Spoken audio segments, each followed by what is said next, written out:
ரஹீம். அனைவருக்கும் அஸ்ஸலாமு அலைக்கும் வரஹ்மத்துல்லாஹி வபரகாத்துஹு.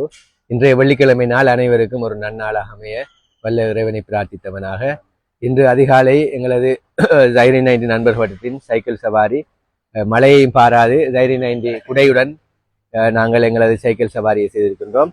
அந்த வகையில் இன்று எங்களது மருத்துவ ஆலோசனையாக நேற்றிரவு ஒரு 11:30 மணி அளவில் கட்டாரிலிருந்து ஒரு சகோதரர் கால் பண்ணி ஒரு மௌலவி கால் பண்ணி எங்களோட கட்டாரில் வந்து இளம் வயதினர் வந்து பிரெயின் டெத்துன்னு சொல்லி மரணிக்காங்க. அது சம்பந்தமான சில ஆலோசனைகளை வழங்குமாறு கூறினார். அந்த வகையில் நாங்கள் அந்த பிரெயின் டெத்துங்கிறது வந்து என்ன, மூளை கலங்கள் வந்து இறக்குறது, அதான் பிரெயின் டெத்துன்னு சொல்றது. சடனாக ஏற்படக்கூடியது. அது பல காரணங்கள் இருக்கு. இப்போ உதாரணமாக மூளைக்கு போகிற ரத்த ஓட்டம் வந்து தடப்பட்டாலும் ரத்த ஓட்டம் இல்லாததால ஆக்சிஜன் இல்லாமல் போய் மூளை கலங்கள் மரணிக்கலாம், இறக்கலாம். அது சடனாக நடக்கும். அது பெரிய அளவில் பிளாக் நடக்கும். ஒரு சின்ன ஒரு ஏரியாவுக்கு பிளாக் வந்தால் பிரெயின் டெத் ஆக மாட்டா, பரலைஸ் மாதிரி பாரிசவாதம் மாதிரி வரும். அப்படி இல்லாமல் முழு மூளைக்குரிய பெரிய குழாய்கள் பிளாக் வந்தால் தான் சடனாக பிரெயின் டெத் வரலாம். மற்றது வந்து நம்ம அந்த ஸ்ட்ரோக்னு சொல்றது, இரத்த குழாய்கள் வந்து பிளாக் ஆகும். ரத்த குழாய் வெடிச்சாலும் மூளைக்குள்ள உள்ள இரத்த குழாய்கள் ஹை ப்ரெஷர்ல ப்ரெஷர் கண்ட்ரோல் இல்லாமல் போய் மூளை கலங்களுக்குள்ள இரத்த குழாய் வெடிச்சு பிளட் வந்து மூளைக்குள்ள லீக் ஆகி பெரிய மெசிவான பெரிய ப்ளீடிங்காக இருந்தால் அப்போ அந்த மூளை கலங்கள் வந்து டேமேஜ் ஆகும். அந்த பிளட் லீக் ஆகி ப்ரெஷ் பண்றதால இந்த மூளை வந்து அந்த நம்ம மண்டையோடு வந்து தனி எலும்பு அது விரியாது. எப்படி அப்போ உள்ளுக்கு பிளட் லீக் ஆக அந்த உள்ளுக்கு ப்ரெஷர் கூடி மூளை கலங்கள் எல்லாம் நசிப்பட்டு இறந்து போகும். அப்படி நடக்கலாம். மற்றது வந்து பிரதானமாக வாரது கார்டியக் அரெஸ்ட்னு சொல்றது. அதாவது ஒரு சிவியர் ஹார்ட் அட்டாக் வந்தா, அதாவது சின்ன ஹார்ட் அட்டாக்கள் வந்து தப்பிட்டு போவாங்க, சின்ன ஒரு வந்து அட்டாக் வந்து. மற்றது பெரிய மெசிவான ஒரு ஹார்ட் அட்டாக் வந்தா திடீர்னு அப்பல கார்டியக் அரெஸ்ட்னு சொல்லி இருதயம் பம்ப் பண்ண மூட்டும். அப்படி அப்ப இருதயம் பிளட்டை பம்ப் பண்ணாட்டி மூளைக்கு பிளட் வந்து போவாது. அப்ப அதனாலேயும் மூளை கலங்கள் ஒரு குறித்த நேரம் போகக்குள்ள மூளை கலங்கள் இறந்து போகும். இறந்துச்சுன்னு சொல்லிச்சுன்னா வந்து அதையும் நம்ம பிரெயின் டெத்துன்னு சொல்றோம். மற்றது வந்து சில வேளை ஒரு பெரிய ஆக்சிடென்ட் உண்டு இல்லை, ரோட் டிராஃபிக் ஆக்சிடென்ட் சொல்லுவோம். அதில் வந்து ஷேக் பண்ற அளவுக்கு சிவியராக போய் அடிச்சு எங்கேயாவது அப்படி பிரெயின் டேமேஜ் ஆகி அதாலேயும் பிரெயின் டெத் வரலாம். அவங்க சில டைம்ல ஐசியூல வச்சுட்டு இருப்பாங்க, ஹார்ட் வேலை செய்தாம் சார், சுவாசம் மெஷின்ல இயங்கி கொண்டிருக்காரு, ஆனா ஆள்ற உணர்வு ஒன்றும் இல்லை, பிரெயின் டெத். ஆனா ஹார்ட்டும் சுவாசமும் இயங்கி கொண்டிருக்கு. சில ஆகல மெஷின்லேயே வச்சுட்டு இருப்பாங்க. அப்ப மெஷினை கலட்டினா உயிர் போயிருப்பாங்க, ஆனா மூளை வந்து இறஞ்சிட்டு. இப்ப மற்ற பிரதான காரணி வந்து இன்ஃபெக்ஷன், கிருமி தொற்றுகள். அதுக்கு வந்து சடனா வராது. ஒரு கிருமி தாக்கம் ஏற்பட்டு காய்ச்சல் காஞ்சி நீண்ட நாளாயிருந்து மெனிஞ்சைட்டிஸ் அல்லது என்செஃபலைட்டிஸ் சொல்றது, அதாவது மூளை மென்சாவோ அல்லது மூளைக்குள்ள கிருமி தொற்றுகள் ஏற்பட்டு நீண்ட நாட்களாக காய்ச்சல் என்னென்னு கண்டுபிடி வராமல் இருந்து அப்படியே மூளைக்கலங்கள் கிருமி தாக்கத்தெல்லாம் இறக்குறது.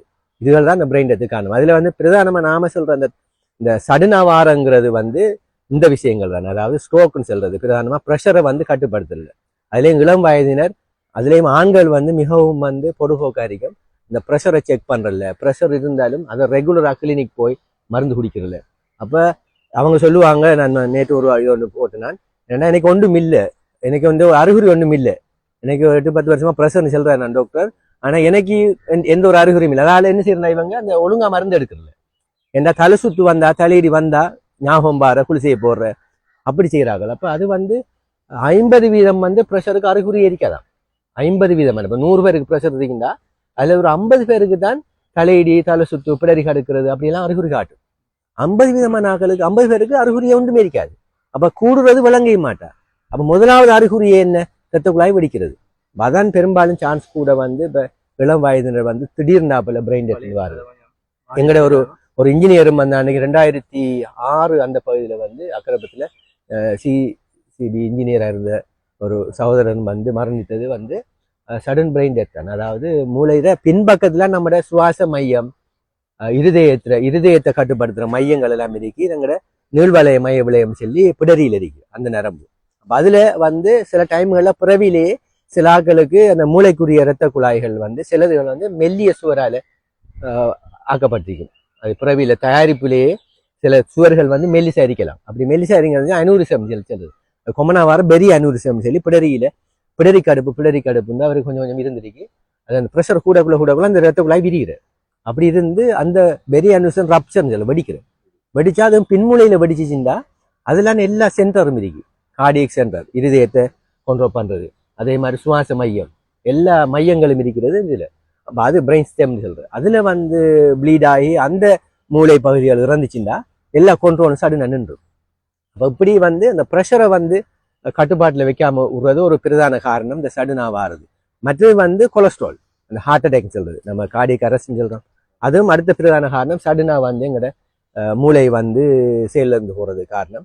அது வந்து நாங்க எங்கட கொலஸ்ட்ரால் லெவலை ரெகுலரா வந்து செக் பண்ணி கொள்ளணும். எனக்கு ஒன்றும் இல்லைன்னு சொல்லி பார்க்காம இருக்கிறது. இப்ப கொலஸ்ட்ரால் எனக்கு கூடினா வழங்கும்டா என்ன அறிகுறி? ஹார்ட் அட்டாக் தான் அறிகுறி. இப்ப கொலஸ்ட்ரால் கூடினா எனக்கு ஒன்றும் காட்டுறா ஹார்ட் அட்டாக் வாரது தான் கொலஸ்ட்ரால் கூடினா வாருது. அப்ப நாம ஹார்ட் அட்டாக் வந்ததுக்கு போறோம் கொலஸ்ட்ராலை செக் பண்ற, கொலஸ்ட்ரால் குளிச்சு ஓடிக்கிற அப்படி இல்லை. நாம ஒரு குறித்த ஏஜுக்கு பிறகு சில நோய்கள் எல்லாருக்கும் தெரியும். இப்ப இளம் வயதுல இப்படி எல்லாம் வருது, நம்மளுக்கு ரிஸ்க் இருக்கு. அடுத்தது நாம ஃபாரின்ல இருக்கோம், வெளிநாட்டுல இருக்கோம், சாப்பாடு எல்லாம் என்ன நம்ம வீட்டுகள் மாதிரி இலக்கறி எல்லாம் சமைச்சு வீட்டுகள்ல ஆரோக்கியமான உணவெல்லாம் தாரதுக்கு எல்லாம் இல்லை. நம்ம டிரெக்டா ஒயிலான சாப்பாடு, இறைச்சி அதுகளை தான் அதிகமாக சாப்பிடுவோம். அப்போ நாம அந்த பேலன்ஸான ஃபுட்டுகள் வந்து எடுக்கிற விதம் கூட, ஃப்ரூட்ஸ்கள் வெஜிடபிள்ஸ்களை பேலன்ஸாக எடுக்கிற குறை. அப்போ நாங்கள் என்ன செய்யணும்னா ரெகுலராக வந்து எங்களோட கொலஸ்ட்ரால் லெவலை பார்க்கணும், ப்ரெஷரை செக் பண்ணணும். இது முக்கியமான விஷயம். ஃபாரின்ல இருக்கிறார்கள் இதுகளை கட்டாயம் பார்க்கணும். பார்த்து அந்த கொலஸ்ட்ராலையும் ப்ரெஷரையும் ரெகுலராக மெயின்டைன் பண்ணிக்கொள்ளணும். அதே மாதிரி சுகர் இருக்கிறார்களும் அதே மாதிரி தான். ஃபாரின்ல இருக்கிறார்கள் சாஃப்ட் ட்ரிங்க்கள் குடிக்கிற கூட அதிகமாக, அது கொஞ்சம் சீப், $1 சொல்லி வாங்கி ஒவ்வொரு போட்டில் குடிப்பாங்க. அப்போ அதெல்லாம் வந்து சுகர் வந்து ஆட் பண்ணின சாமான்கள். அப்போ அதுவும் வந்து அந்த சுகரும் வந்து கொலஸ்ட்ரால் பாடியில மாற்றப்படும். ஆகவே இந்த 3 விடயங்களையும், சீனி, ப்ரெஷர், கொலஸ்ட்ரால், இந்த 3ஐயும் ரெகுலராக செக் பண்ணிக்கொள்ளணும். முக்கியமாக ஒரு கிளினிக் ரெக்கார்ட் புக் ஒன்று நீங்கள் வெளிநாட்டில் இருக்கிறார்கள் மெயின்டைன் பண்ணி, நம்ம கடைசியாக சுகர் பார்த்தப்ப, கொலஸ்ட்ரால் பார்த்தப்ப, ப்ரெஷர் பார்த்தப்ப, இதை ரெகுலராக மெயின்டைன் பண்ணிட்டு வந்தீங்கன்னு சொல்லிச்சுன்னா நாங்கள் எப்படியான உபாதைகளுக்கு உள்ளாகிறது வந்து எங்களை அல்லாட ஏற்பாடு மிதிக்கி நம்மட கவனிப்பு பகுதியை நாம கட்டாயம் செய்யணும். செய்யத்தான் அல்லாட உதவி நம்மளுக்கு கிடைக்கும். ஆகவே நாங்க அந்த பகுதியை வந்து ரெகுலரா செக் பண்ணி நம்ம சொல்லிச்சோம்னா நாங்க எப்படியான ஒரு சடனான ஒரு உபாதைக்குள்ளாகிறது எங்களை பாதுகாக்கணும். ஏன்டா உங்களை நம்பி ஒரு குடும்பத்துக்காக தான் நீங்க வெளிநாட்டுக்கு போயிருக்கீங்க. விஷயமா வந்து ஒரு கஷ்டம், ஃபெமிலி பிரச்சனை, அதுகளை வந்து இப்போ அண்மையிலே எங்கட வைத்தியசாலையில் வேலை செய்கிற ஒரு சுகாதார உதவியாளர் ஹஸ்பண்ட் 48 வயசு மரணிச்சு மையத்தில் கொண்டு வந்து அடைக்கணும். அப்போ இப்படி வந்து அதை நம்பி நாங்கள் வீட்டை போய் பார்த்தா அங்கே 3 சின்ன பிள்ளைகள். அப்போ அந்த பிள்ளைகள் எதிர்காலம் எல்லாமே அது குடும்பமே ஒரு பெரிய ஒரு இதுக்குள்ளாகுது. ஆகவே நாம எல்லாரும் வந்து ஒரு வருஷத்துல 12 நாள், 365 நாள்ல 12 நாள் தான் நம்ம செலவழிக்க போறோம் இந்த சீனி பார்க்க, ப்ரெஷர் பார்க்க, கொலஸ்ட்ரால். இதுக்கு நேரம் இல்லாம இருக்கு. 365 நாள்ல 12 நாளை நாம எடுத்து இதை நம்ம உடம்பை பார்க்கறதுக்கு கேட்டா நேரம் இல்லை சொல்லி சொல்லலாம். அப்படி இல்லாம கட்டாயம் இதில் செக் பண்ணணும். செக் பண்ணி நாங்க எங்களை நம்பி இருக்கிற மற்ற எங்களை ஃபேமிலி மெம்பர்ஸ்கள எதிர்காலம் அதுகளையெல்லாம் நாங்கள் யோசிச்சு எங்களை பாதுகாக்கிறதுக்குள்ள கேட்டு விடைபெறுகின்றேன். நன்றி. அஸ்ஸலாமு அலைக்கும்.